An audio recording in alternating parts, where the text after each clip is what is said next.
Abbie, local elections standing for the first time. As an 18-year-old, or just as a citizen of Thurrock, what motivated you to stand? I think having lived in the borough all my life, worked here, been educated here, I see a lot of things that I love about Thurrock, but I also see a lot of things that I don't like so much about Thurrock. And I think obviously talking to people, talking to my friends, talking to parents, etc, etc, you get to know what needs improving, what everyone else thinks. And I think if you're talking to those people and you're hearing about it anyway, why not do something about it? Why not actually change it for everybody and say, well, hang on a minute, there's this come up again and again and again and again, so it needs to be done, so why don't I do it? But why Conservative? Why Conservative? That's a good question. Conservative because I believe in hard work. I think that you get out whatever you put in. I don't like the something for nothing culture. I think everyone should be contributing, and I like the idea of conserving. You work all your life for something, and then you get the rewards for it, including pensioners, including young people. They should get the best start in life. They should get the opportunities that they need, and pensioners should be getting the same that they need, getting the help that they need, because they've worked all their life for this country. What you've been? I know you've been on the door, you know, yes. In the ward, working the hard yards, etc. What issues have come up? I've got to be honest, the biggest issue is the Dagenham merger, and I know that Labour will come back and say, oh, it's not a merger, it's not a merger, but all I would say is, you know, what do you call something where you've got members of staff going to two councils, Thurrock and Dagenham, management, chief exec, legal, bins, etc, etc. What would you call that? It's management and they're together, it's a merger. But whatever you call it, it still is fundamentally people spending half the time where they should be spending full time here. And I think it's a bit of, I suppose, a betrayal of Thurrock residents really, because if there is a problem here, I'd like to know that I can call up the council and it be dealt with right away and not be told, oh sorry, they're at Dagenham today. Are you really saying to me that people in the Stifford Clays wards are waking up at 2 o'clock in the cold sweat saying, I'm really worried about that merger? I wouldn't say it's the first thing on their mind, certainly not. You know, there are local issues like parking, for example. Stifford Clays was never built for homes to have 4 cars. Lots of buildings going up, which perhaps have underestimated the strain on local roads, local schools, etc, etc.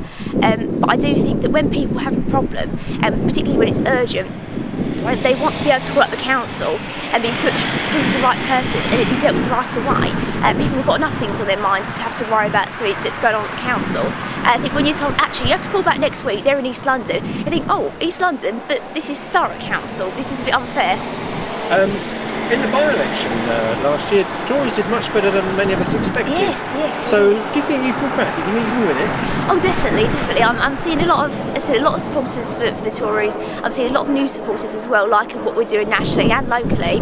I've been doing an awful lot of residents' inquiries to things like housing, planning, grassy verges. I've spoken to the neighbourhood watch coordinator because of the burglaries in the area, sorted out that. So any time that a resident needs me, I always pick up the phone and do the best I can. Are you too young to be a councillor? There must be people knocking on the door saying, are you too young to be a councillor?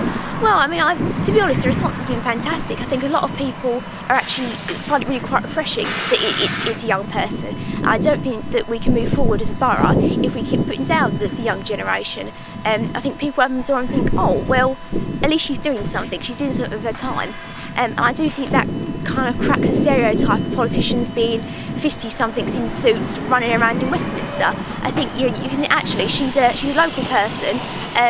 She's just doing it to help out. I mean, I've founded a campaign to save the Oxford English Dictionary, the printed edition, and that's going to Parliament as an early day motion. And it's really nice to do a nice thing, and not everyone think, oh, politicians, cuts, and oh, austerity, and oh, scoundrels, and all whatnot. And that's what I'm trying to do here. I'm just trying to do some nice things for residents, making sure that the Conservative line's running all the way through.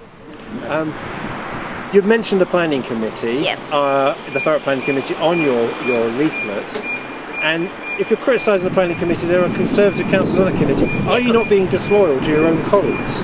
Oh, definitely not. I wasn't obviously talking strictly about the planning committee. I was talking more about planning laws in general. I don't know if you know about Malvern Road. That's in Councillor Gledhill's ward. basically what's happened is there have been occupiers of the site behind a field in Waltham Road. And I helped talk to the residents, and I helped go along to the residents' meetings just to sort of see what was going on. And it did seem like the occupiers of the site were getting an awful lot of preferential treatment, and as though the law was protecting them. And you sort of look around at the residents and you think, hang on a minute, their trees are being burnt down, they're getting antisocial behaviour, they're being kept up at night, emergency services can't get down because there are different cars and vehicles sort of blocking the area. And I think that the planning rules do underestimate the effect on existing residents. And whilst obviously we need to be open to development, we need to be an open community and allow people to come in, you know, as they wish, they do have to be part of that community and they have to fit into that community. I don't think the planning laws quite understand the effect of the social side of planning, as it were. And we do need to look out for residents just a little bit more.